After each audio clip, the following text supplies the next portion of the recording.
All right, friends, buckle up because this is the story of how I discovered my wife's secret girlfriend getaways were anything but innocent. It all started when I stumbled upon a revelation that would leave you scratching your heads and reaching for your pitchforks. So picture this. My wife Emily and I have been married for 5 blissful years. Or so I thought. We met by chance. I was sitting in a cozy little cafe during my lunch break, desperately trying to avoid the pile of work waiting for me back at the office.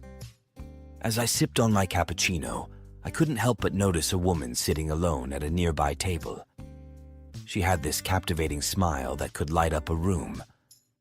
Feeling a surge of courage, I decided to make my move. I casually strolled over and asked if the seat across from her was taken. She looked up, slightly surprised, and gestured for me to sit down. Score. We started chatting, and it turned out we had a lot in common. We both hated Mondays, loved cheesy movies, and had an unhealthy obsession with cats. It was like we were 2 peas in a pod. As our conversation flowed effortlessly, I couldn't help but be drawn to her infectious laughter. It was like music to my ears, drowning out the noise of the cafe. We exchanged stories and jokes, each one funnier than the last. It felt like we were in our own little comedy club. Time flew by, and before we knew it, our lunch breaks were coming to an end. Reluctantly, we exchanged numbers and promised to meet up again soon. As I walked back to the office, a goofy grin plastered on my face, I couldn't help but feel like I had just stumbled upon something truly special. Days turned into weeks, and weeks turned into months. Our casual lunchtime encounter had blossomed into a full-blown romance. We explored new restaurants together, went on weekend getaways, and even survived a disastrous attempt at cooking a fancy dinner together. Let's just say the fire alarm got quite the workout. Naturally, after all this, we got married. Emily's job as an executive at a tech firm often left her stressed and in need of some girl time, as she put it. I didn't mind at all, in fact, I encouraged it. Everyone needs a break, right? These getaways happened every few months, and I was always cool with it. Her so-called girlfriends would rent a fancy cabin, hit the spa, and just relax. Emily would return refreshed, and our relationship benefited from it. Or so I believed. One sunny Saturday, I decided to surprise her at her favorite spa retreat, a place called Serene Haven. I had a bouquet of roses and a box of chocolates in hand, ready to surprise my hard-working wife. Little did I know, the real surprise was waiting for me. As I walked into the reception area of Serene Haven, I couldn't help but admire the posh surroundings. The marble floors, the soothing waterfall in the corner, and the impeccable service made it clear why Emily loved this place. I approached the receptionist, a young woman named Sarah, to inquire about Emily's whereabouts. "Hey there," I said with a smile. "I'm looking for my wife, Emily. She's here with her friends for a weekend getaway." Sarah looked up from her computer screen and gave me a polite smile. "Sure. Let me check for you. Can you please provide her last name?" "Of course, it's Anderson." Sarah's fingers danced across the keyboard, her eyebrows furrowing slightly. "I'm sorry, sir, but I don't have any record of an Emily Anderson staying here this weekend." My heart sank. I thought there must be some mistake. "Are you sure? She comes here regularly with her friends for these spa weekends." Sarah hesitated for a moment, then leaned in a bit closer, as if sharing a secret. "I don't want to get anyone in trouble, but there is an Emily who has been a frequent guest here. However, she always checks in alone, and she's registered under a different last name." I blinked, trying to process this information. "A different last name? Are you saying she's using a fake name?" Sarah nodded. "Yes, sir. She goes by Emily Mitchell. But please don't mention I told you this. We value our guests' privacy." My mind was racing. Why would Emily use a fake name? And why was she coming here alone when she always claimed to be with her girlfriends? "I won't say a word," I assured her, my voice trembling. As I left the spa, I couldn't shake the feeling that something was terribly wrong. Emily had some explaining to do, and I was determined to get to the bottom of this mystery. Little did I know that my journey for the truth would lead me down a path of unexpected twists and turns. After my jaw hit the floor at the hotel receptionist's revelation, I needed to do some major sleuthing. If my wife, Emily, was sneaking around behind my back, I needed to know the full extent of her devious plan. Revenge, after all, required precise information. I slipped out of the hotel, leaving the poor receptionist baffled and bewildered. It was clear that Emily wasn't here for a girls' weekend, at least not in the traditional sense. I couldn't just confront her without all the facts, though. I needed to gather evidence like a seasoned detective. Back at home, I started my covert operation. I dusted off my old laptop, logged into my trusty social media accounts, and fired up my amateur detective skills. First stop, Emily's Facebook profile. I scrolled through her posts, looking for any suspicious activity. That's when I found it, a group chat with her so-called girlfriends. The conversation was filled with emojis, inside jokes, and laugh-out-loud anecdotes about their wild weekend adventures. But it was all a facade. The timestamps on the messages told a different story. Emily had been typing away furiously during the time she was supposedly out with her friends. My heart sank as I read messages like, "I can't believe we're getting away with this," and "He'll never suspect a thing." It was crystal clear that my wife was orchestrating an elaborate ruse, and her friends were in on it. But the burning question remained. What was the purpose of this charade? Why would she go to such lengths to deceive me? I needed more information. I knew I couldn't tackle this mission alone, so I reached out to my trusty sidekick and best friend, Mike. He was a tech whiz and had a knack for digging up digital dirt. We met up at our favorite coffee shop, and I spilled the beans on the bizarre situation. "Mike, you won't believe what's happening," I whispered, leaning in closer as if we were in some spy thriller. I recounted the entire hotel receptionist saga and showed him the incriminating chat messages. Mike's eyes widened as he absorbed the details. "This is some next-level deception, buddy," he said, shaking his head in disbelief. "But we can get to the bottom of this. We just need to be one step ahead of her." We hatched a plan to set up a fake business trip of my own, complete with fabricated messages and meetings. If Emily thought she could outwit me, she had another thing coming. It was time to turn the tables and unleash my own web of deceit. Revenge was a dish best served cold, and I was about to make it ice cold. As I typed out fake emails and sent bogus text messages to my unsuspecting wife, I couldn't help but smirk. Emily had underestimated me, but I was about to show her that two could play this game. Little did she know, the husband she thought she knew was about to become her worst nightmare. The stage was set, and my plan was in motion. I embarked on my so-called business trip, leaving Emily behind with a web of deceit so intricate, even I had trouble keeping track of it all. The key to my revenge lay in convincing her that I was away for an extended period, far from her prying eyes. I checked into a nearby hotel and sent her occasional messages about my meetings and work dinners. Meanwhile, Mike and I continued our covert operation, gathering more evidence about Emily's shady activities. We started by following her every move, discreetly of course. Mike used his tech wizardry to install a tracking app on her phone without her knowledge. We watched in real time as she met up with her supposed girlfriends, all while I was miles away, attending my fabricated business meetings. It was during one of these clandestine stakeouts that we stumbled upon something that sent shivers down my spine. Emily and her friends weren't just going for spa days and brunches. No, they were headed to a casino, and it wasn't for the slot machines.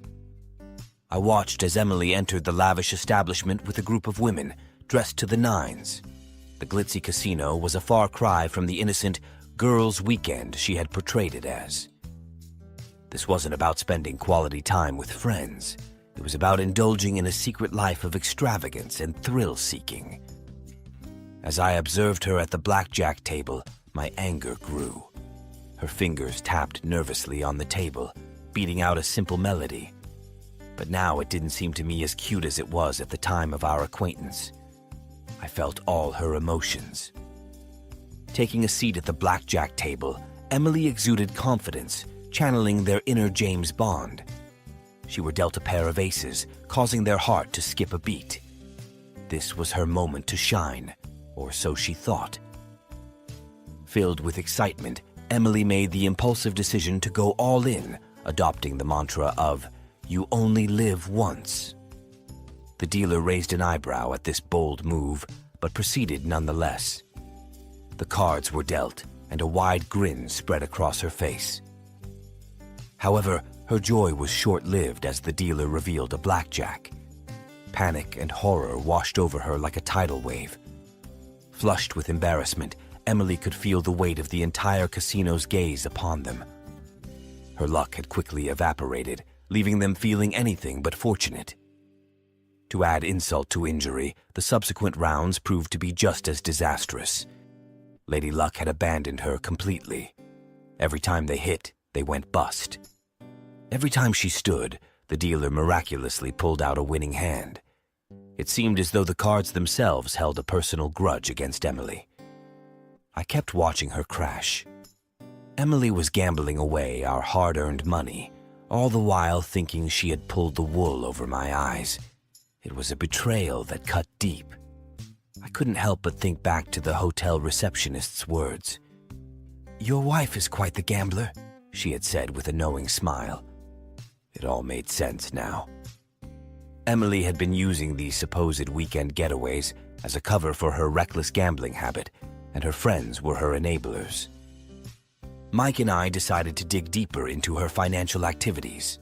We accessed her bank statements, and what we found was shocking. Large sums of money had been withdrawn from our joint account and transferred to an unknown source. It was as if Emily was trying to hide her gambling losses by siphoning off our shared funds. It was time to confront her, but not before I had gathered enough evidence to ensure she couldn't weasel her way out of this one. Revenge was no longer just a desire, it was a necessity. My marriage hung in the balance, and I wasn't about to let her deception tear us apart. Armed with the damning evidence we had collected, I waited for Emily's return from her latest girls' weekend. Little did she know that the tables had turned, and the game was no longer in her favor. It was time for the ultimate showdown, and I was prepared to reveal the extent of her deceit. As I watched her approach our front door, a rush of emotions washed over me. This was the moment of truth, and I was determined to make her face the consequences of her actions. Revenge, it seemed, was about to take center stage in our marriage. The door swung open, and there she stood, looking like she had just returned from another one of her innocent getaways. Emily's face lit up with a feigned smile as she saw me waiting for her. Little did she know that her carefully constructed facade was about to crumble. "Hey, sweetheart," she greeted me, trying to hug me as if nothing was amiss. I sidestepped her embrace, my anger bubbling just below the surface. "We need to talk," I said, my voice cold and unyielding. I motioned for her to step inside, and as she did, I closed the door behind her, sealing her fate. Emily's expression shifted from cheerful to uneasy as she sensed the seriousness of the situation. She glanced around, perhaps expecting an intervention from one of her supposed girlfriends or a hidden camera crew. But there was no escape from the truth this time. I gestured for her to sit down in the living room, a room that had witnessed countless moments of joy and intimacy in our marriage. Today, it would bear witness to something entirely different. I took a deep breath and began to lay out the evidence before her. Bank statements, photos of her at the casino, and the GPS logs from her phone tracking her every move during her weekend getaways were all presented in damning detail. Emily's face grew paler with every piece of evidence I revealed. "You've been lying to me, Emily," I said, my voice heavy with disappointment. "Those weekends with your girlfriends weren't what you claimed them to be. You've been gambling, and it's tearing our marriage apart."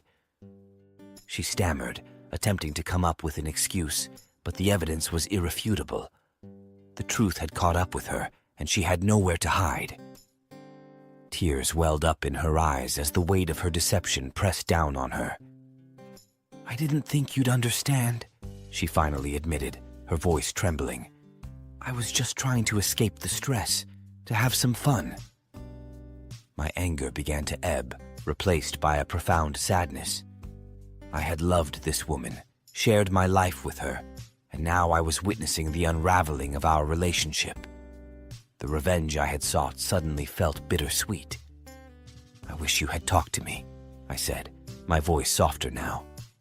"We could have faced your problems together, but instead, you chose to deceive me." Emily wiped away her tears and looked up at me with a mix of regret and desperation. "I'm so sorry," she whispered, her words heavy with remorse. The confrontation had taken an unexpected turn. My thirst for revenge had led me to expose her secrets, but now I was left grappling with the consequences. Our marriage was hanging by a thread, and the road to recovery seemed treacherous and uncertain. As we sat in the dimly lit living room, the weight of our shattered trust and broken promises hung heavy in the air.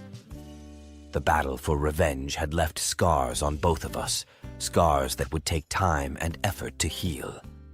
Whether our love could withstand this ordeal remained an open question, one that only time would answer. The days following that tumultuous confrontation were some of the most challenging of our marriage. Emily and I faced each other with a mixture of anger, disappointment, and regret. Our home, once a sanctuary of love and understanding, felt like a battleground of emotions. We decided to seek professional help to salvage what remained of our relationship. Our therapist helped us navigate the treacherous waters of trust, communication, and forgiveness. It was a painful process, but gradually we began to rebuild the shattered pieces of our marriage. Emily took steps to address her gambling addiction, attending support groups and therapy sessions to confront the underlying issues that had driven her to deceive me.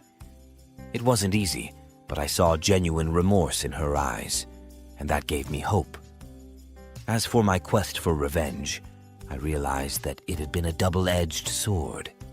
Yes, it had exposed Emily's deception, but it had also nearly destroyed our marriage. I learned that revenge could be a destructive force, one that consumed not only its target, but also the one seeking it.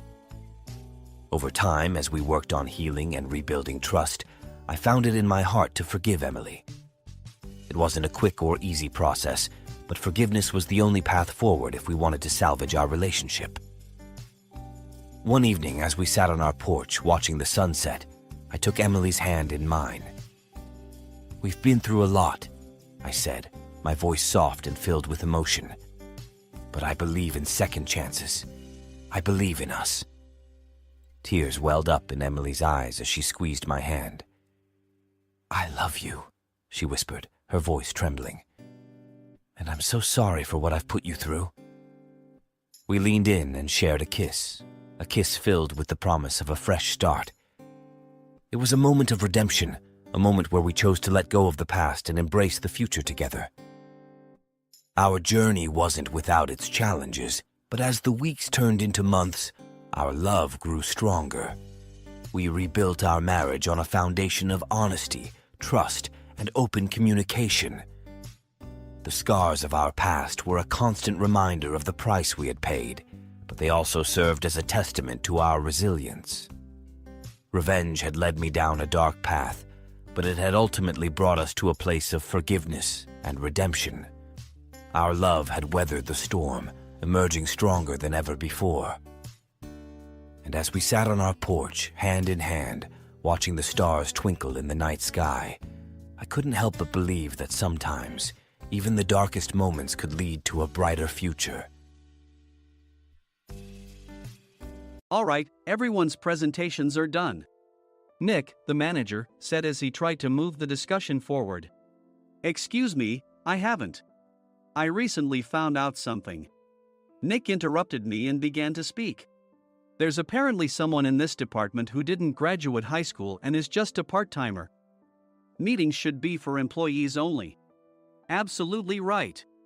His lackey, Mike, of course, agreed with Nick. I'm leaving. After leaving the meeting room, I started to shut down my computer. I noticed that an email had arrived, not in my personal inbox, but in the company's shared email.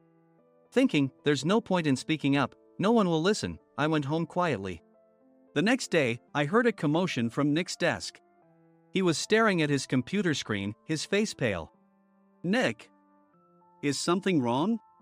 Mike looked at the screen with him. And he turned even paler than Nick. Why is he so angry? Knowing the reason for Mike's distress, I thought to myself, serves them right. My name is Adam. My mother passed away when I was in the 9th grade, and I was raised by my father. Well, you could hardly call it being raised. After my mother passed, my father changed.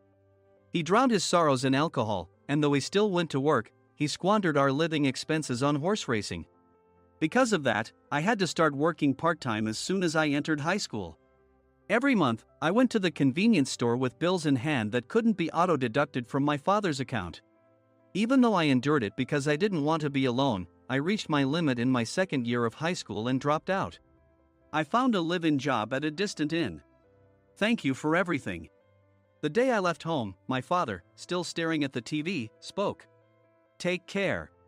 That was our last conversation. Back then, 18 wasn't the age of majority, so I needed my father's permission to work, and I couldn't hide my place of employment. Yet, my father never visited me even once. I kept working just to survive, and before I knew it, I was 42. Years of hard work paid off, and I was transferred to the headquarters. I was thrilled to be recognized by the company, as I thought I'd be working in the field until retirement due to my lack of formal education. Listen up. Our work can change the future of our employees. Don't drag us down. On my first day after the transfer, Nick, dressed in an expensive suit, spoke sternly. There was a reason for this. Our inn was located in a prominent tourist destination, known so well that everyone in the state could sing its commercial jingle. At its peak, we had 5 locations within the state. But that was long ago. Due to financial difficulties and aging facilities, only the place where I had worked for many years and the original establishment remained. I was prepared to lose my job anytime, but now there was a glimmer of hope. With the rise of social media, the tourist area where the inn was located started gaining attention again. Depending on how hard the sales department, where I was transferred, worked, we could either thrive or be forced to give up this prime location to the new hotel chains continuously popping up. For Nick, who had switched careers from another industry to strengthen our sales, this was a battle he couldn't afford to lose. I understood why he had to be strict. I will do my best. Nick sneered at my enthusiastic declaration. Did you not hear what I said? I'm sorry. I thought I was listening carefully. Out of habit from years of customer service, I apologized reflexively, though I had no idea what had offended him. Someone was watching me with a smirk. In this department, there are those who are expected to excel and those who have been shoved here because they have nowhere else to go. You are the latter. It was Mike, the section chief. He's 7 years younger, at 35. But he was called to headquarters much earlier than I was and had been moving around within the headquarters ever since. I'm not jealous, but I can't accept that he's my boss. Graduating from a prestigious university, he has an unusually high pride and caused many problems as a newbie, making things very difficult for me when I was the front desk leader. When I found out Mike was transferred to the sales department a month before me, I was disheartened. Mike is right. With just a middle school diploma, there's not much you can do. Don't even think about achieving results. As if I didn't exist, Nick remarked, I'm thirsty. Mike eagerly ran to the coffee maker. It seems Mike is Nick's lackey. I regretted being happy about my transfer to headquarters, wishing I had stayed on site forever.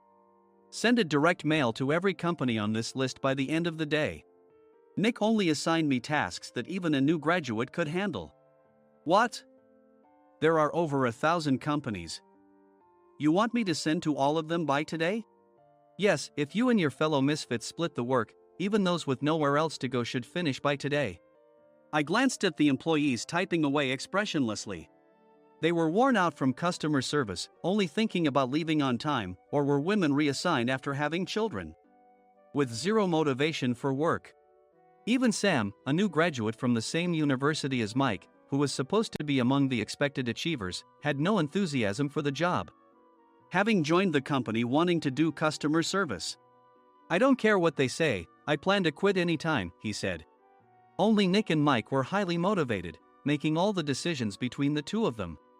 I originally only wanted to work at the inn to survive and had no particular attachment to this job. I swallowed my words, thinking I had no right to reprimand them. About a month after the transfer, Nick told us with a frustrated look. "To commemorate the 50th anniversary, we've decided to create a plan exclusive for one group per day." Originally, Mike and I were supposed to come up with it, but our president, Mr. Thompson, insists on hearing everyone's opinions. "So, you all get a chance." As Nick explained, Mike began handing out prints. "Make sure not to embarrass Nick. If your ideas are half-baked, you'll have to redo them." It seemed that they had printed his handwritten notes by Mr. Thompson, which included several questions and a section for free responses. It made sense why Nick had to seek our input, given that all responses had to be submitted to Mr. Thompson. We were given a week to think about it, and a meeting was scheduled to compile our ideas. My plan is to let guests enjoy both the old and modern America. Nick began the presentations. Guests would watch a master confectioner at a nearby traditional sweet shop make sweets in front of them. The welcome drink would be premium tea in a bottle. Nick's plan was certainly attractive. After his presentation, Nick called on us to present in the order we were seated. Just as I stood up for my turn. "All right, everyone's presentations are done." "Excuse me, I haven't. I recently found out something." Nick interrupted me. "There's someone in this department who didn't graduate high school and is just a part-timer." He was likely talking about me. I joined the company as a part-timer and was made a full-time employee when I turned 20. That was 20 years ago, so Nick and Mike probably had no chance to know until recently. Meetings should be for employees only. Absolutely right. After that, Nick kept creating opportunities to solicit everyone's opinions, purposefully excluding me from speaking. The meeting unexpectedly heated up and went past the scheduled end time. A few people asked to leave, and the discussion continued with the remaining few. "Still here?" Normally, you'd leave in that situation.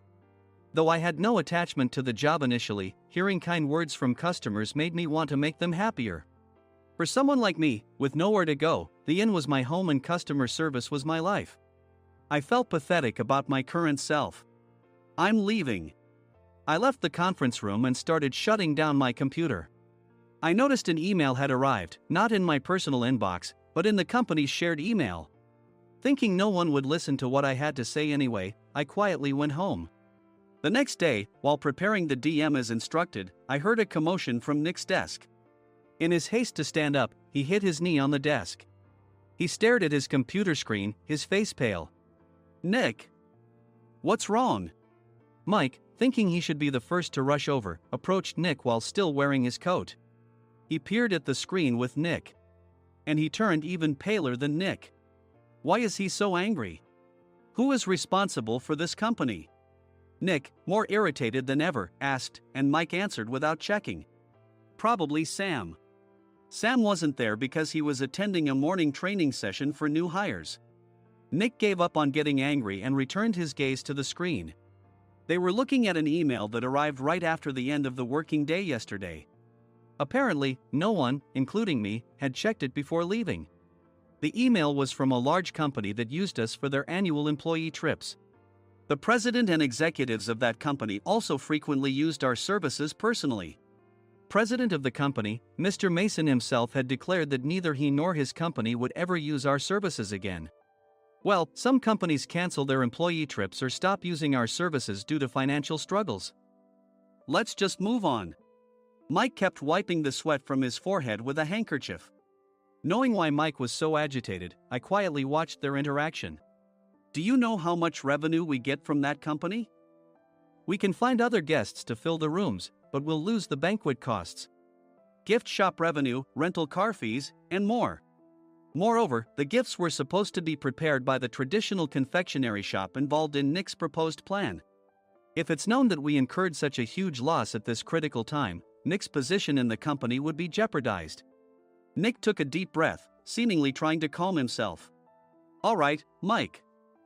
Go to New York right now and apologize to Mr. Mason. What? You're coming with me, right?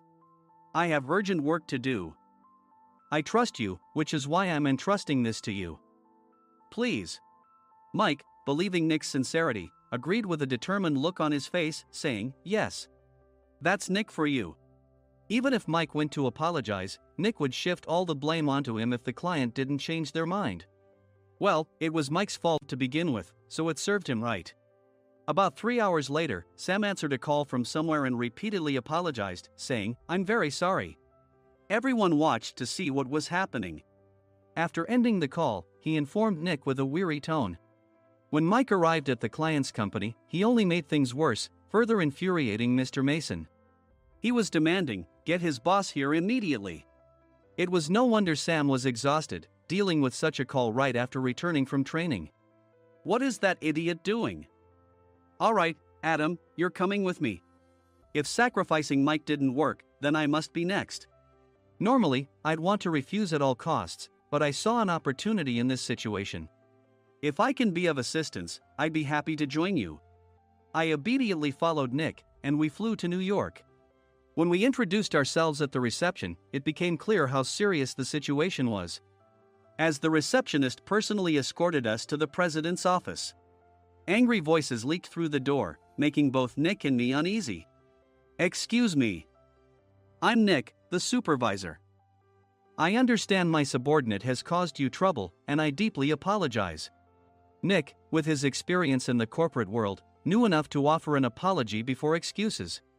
However, his customer service skills left much to be desired.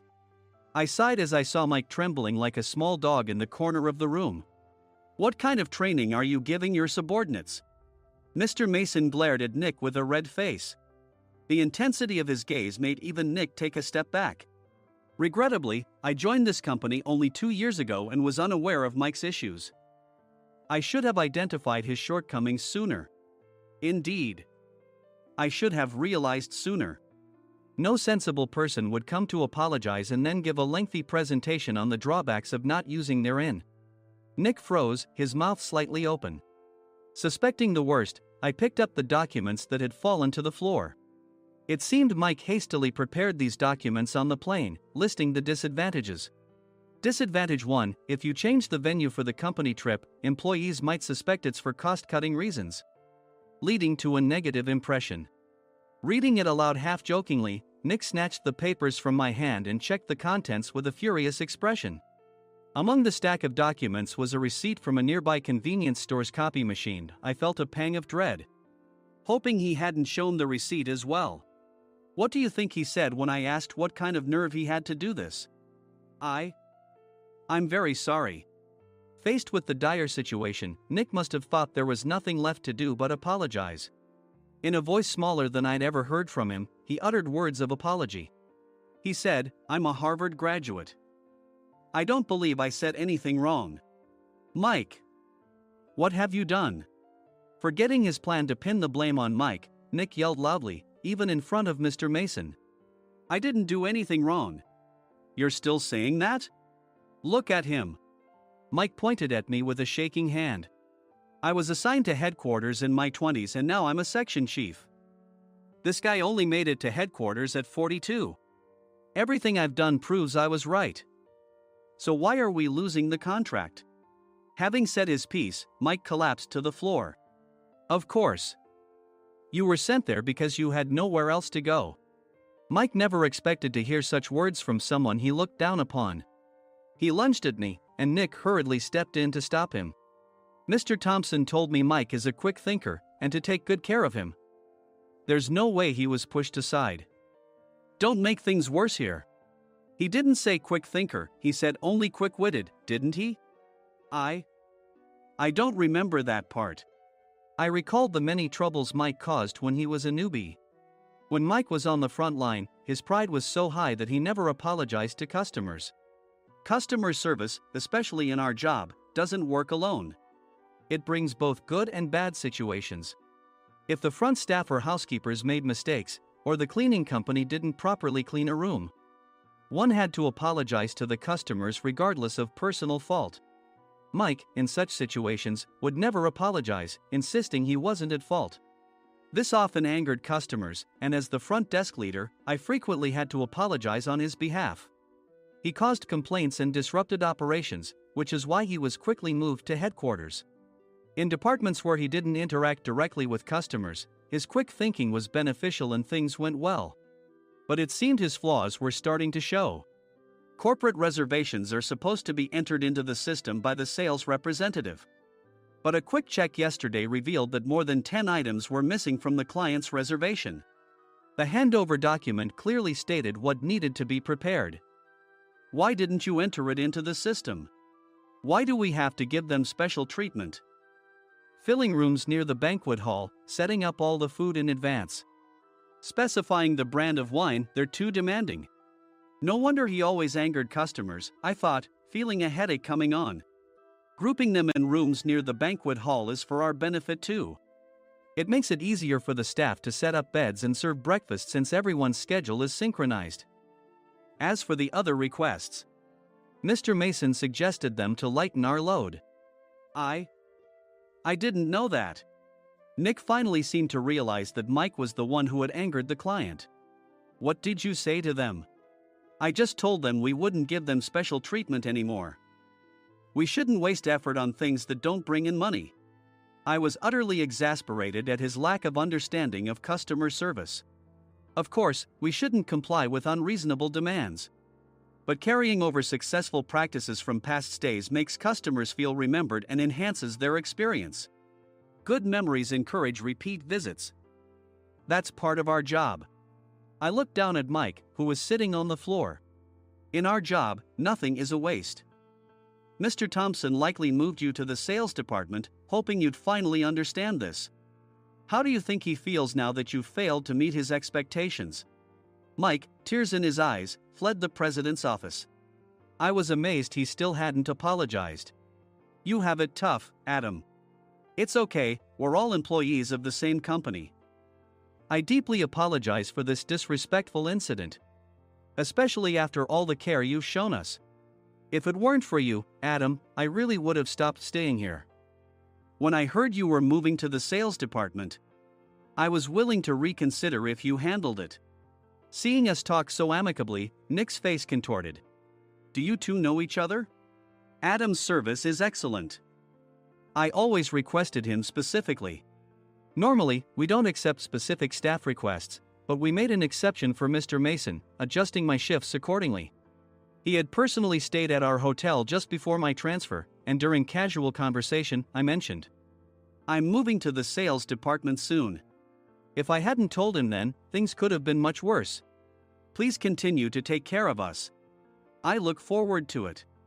On the return flight, Nick awkwardly offered me a can of beer. It's still working hours. Of course, I had no intention of forgiving him for a single beer. Nick might try to pin everything on Mike and avoid any consequences. While pondering this, a startling fact came to light. Nick, the tea bottles for the plan have arrived. I handed Nick a bottle labeled with our inn's name. They look good. What are you talking about? These are plastic bottles. I had assumed we would use the trendy, high-end bottling tea. But what arrived were ordinary plastic bottles of tea with customized labels. The only unique aspect was the label, which had the inn's name, making it look customized. Upon further investigation, I discovered that a substantial amount of money was set to be paid to the tea company. It was priced like bottling tea. Does this plastic bottle really cost $100 each? The tea inside is specially blended for us. The extra cost is for that. Wouldn't it be better to use another tea company? Or is there a specific reason we must use this one? As Nick continued to make excuses, I showed him a printed email. I informed the tea company's president, Mr. Mitchell, that we discovered irregular payments and he confessed. He said you two were high school classmates and planned to split the extra money. That idiot. Why did he confess? That's not important. You should worry about yourself, this could turn into a police matter. Opening the bottle cap, I suggested. How about calming down with this tea? It supposedly has a relaxing effect. Nick drank the tea frantically. In the following days, decisions were made about their fates. Mike was reassigned to the General Affairs Department, with no chance of transfer or promotion, as per Mr. Thompson's orders. As for Nick, since the payment to the tea company hadn't yet been made, he narrowly avoided legal trouble. Instead, he was encouraged to leave the company, and to avoid further complications, Nick submitted his resignation. Rumor has it that connections between HR departments have made it difficult for him to find new employment. Even though it was good to have those two gone, something unexpected happened in the sales department. Everyone became motivated and united in refining the 50th anniversary plan. In the end, my plan was adopted. We collaborated with the Tourist Information Center to provide personalized guides. The plan, tailored to the number of guests, was truly special for the 50th anniversary. Hey, is Adam's family coming to stay? I immediately booked that special plan for my family. Sam noticed it on the reservation list and quickly picked up on it. Yes, I'm inviting my father. That's great. I might invite my parents too. I lacked the courage to face my father just as Adam. But here, with the confidence Mr. Mason praised, I felt ready. The 50th anniversary plan was a perfect opportunity to reconnect with my father. I hoped to bring back the days when we could laugh together as we once did.